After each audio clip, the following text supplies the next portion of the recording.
Hi friends, ನಮ್ಮ YouTube ಚಾನಲ್ಗೆ ಸ್ವಾಗತ. ಇವತ್ತೇನು ಮಾಡ್ತಾ ಇದ್ದೀನಿ ಅಂದರೆ ರೆಸಿಪಿ ಬೀಟ್ರೋಟ್ ಗೊಜ್ಜು. ಅದನ್ನು ಹೇಗೆ ಮಾಡೋದು ಅನ್ನೋದನ್ನು ನೋಡೋದ ಬನ್ನಿ. ಅದಕ್ಕೆ ಏನೇನು ಬೇಕು ಅನ್ನೋದನ್ನು ನೋಡೋಣ. ಬೀಟ್ರೋಟ್ ಗೊಜ್ಜಿಗೆ ಬೇಕಾಗಿರೋದು ಪದಾರ್ಥ ಫಸ್ಟ್ ರುಬ್ಬೋದಕ್ಕೆ ಹೇಳ್ತೀನಿ. ಇದು ನಾನು ಒಬ್ಳಿಗಾಗಂಗೆ ಮಾಡ್ಕೊಂಡಿರ್ತೀನಿ, ಬಟ್ ಒಬ್ಳಿಗಾದ್ರೂ ಅದು ಇಬ್ರಿಗಾಗುತ್ತೆ. ಅದಕ್ಕೆ ಬೇಕಾಗಿರೋ ಮಸಾಲೆ ಏನೇನು ಅಂತ ಹೇಳಿದ್ರೆ ಬೆಳ್ಳುಳ್ಳಿ, ಶುಂಠಿ, ಈರುಳ್ಳಿ, ಟೊಮೊಟೊ, ಕೊತ್ತಂಬರಿ ಸೊಪ್ಪು, ಚಕ್ಕೆ, ಲವಂಗ, 2 ಲವಂಗ, ಒಂದೇ ಒಂದು ಚಕ್ಕೆ ಹಾಕ್ಕೊಂಡಿದ್ದೀನಿ. ಆಮೇಲೆ ಕಡಲೆ ಹಾಕ್ಕೊಂಡಿದ್ದೀನಿ, ಹಸಿ ಕಾಯಿ ಹಾಕ್ಕೊಂಡಿದ್ದೀನಿ. ಇದು ಉರಿಯೋದಕ್ಕೆ ಒಗ್ಗರಣೆಗೆ. ಧನಿಯಾ ಪುಡಿ, ಹಸಿಮೆಣಸಿನಕಾಯಿ ಪುಡಿ ಬೆರೆಸಿರೋವಂಥದ್ದು ಮಿಕ್ಸ್ ಮಾಡ್ಕೊಂಡಿದ್ದೀನಿ. ಅರಿಶಿನ ಪುಡಿ, ಬೀಟ್ರೋಟು. ಈಗ ಫಸ್ಟು ನಾವು ರುಬ್ಕೊಂಬರೋಣ ಬನ್ನಿ.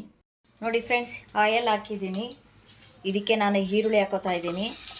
ಇದು ಒಂದು ಸ್ವಲ್ಪ ಫ್ರೈ ಆಗಬೇಕು. ನೋಡಿ, ಈರುಳ್ಳಿ ಫ್ರೈ ಆಗಿದೆ. ಈಗ ನಾನು ಬೀಟ್ರೋಟ್ ಕಟ್ ಮಾಡ್ಕೊಂಡಿದ್ದೀನಿ, ಹಾಕ್ತಾ ಇದ್ದೀನಿ.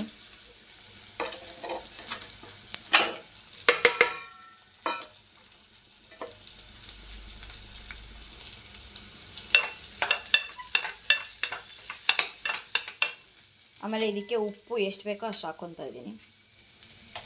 ಇದೊಂದು ಸ್ವಲ್ಪ ಫ್ರೈ ಆಗಬೇಕು. ನೋಡಿ ಫ್ರೆಂಡ್ಸ್, ಈಗ ಬೀಟ್ರೋಟು ಸ್ವಲ್ಪ ಫ್ರೈ ಆಗಿದೆ.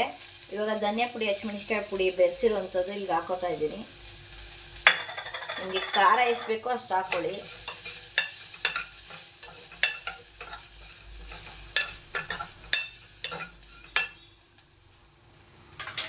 ಆಮೇಲೆ ಕಾಯಿ ರುಬ್ಬಿರುವಂಥದ್ದು ಹಾಕ್ತಾ ಇದ್ದೀನಿ.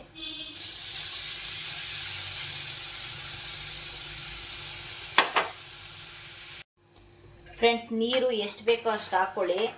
ಏಕೆಂದರೆ ಇದು ದೋಸೆ, ಇಡ್ಲಿ, ಚಪಾತಿಗೆ ಎಲ್ಲದಕ್ಕೂ ತುಂಬ ಚೆನ್ನಾಗಿರುತ್ತೆ. ಉಪ್ಪು ಖಾರ ನೋಡಿಬಿಟ್ಟು ಟೇಸ್ಟ್ ಮಾಡಿ 1-2 ವಿಷಲ್ ಕೂಗಿಸ್ಬೇಕು. ಈಗ ಇದು ಒಂದು ಮಳ್ಳು ಬರಲಿ. ಫ್ರೆಂಡ್ಸ್, ಈಗ ಒಂದು ಮಳ್ಳು ಬಂದಿದೆ. ಈಗ ಇದಕ್ಕೆ ಮುಚ್ಚಿಸ್ತಾ ಇದ್ದೀನಿ. ಇದು 1-2 ವಿಷಲ್ ಕೂಗಲಿ. ಫ್ರೆಂಡ್ಸ್, ಬನ್ನಿ ಅದು ಹೇಗಾಗಿದೆ ಅಂತ ನೋಡೋದ.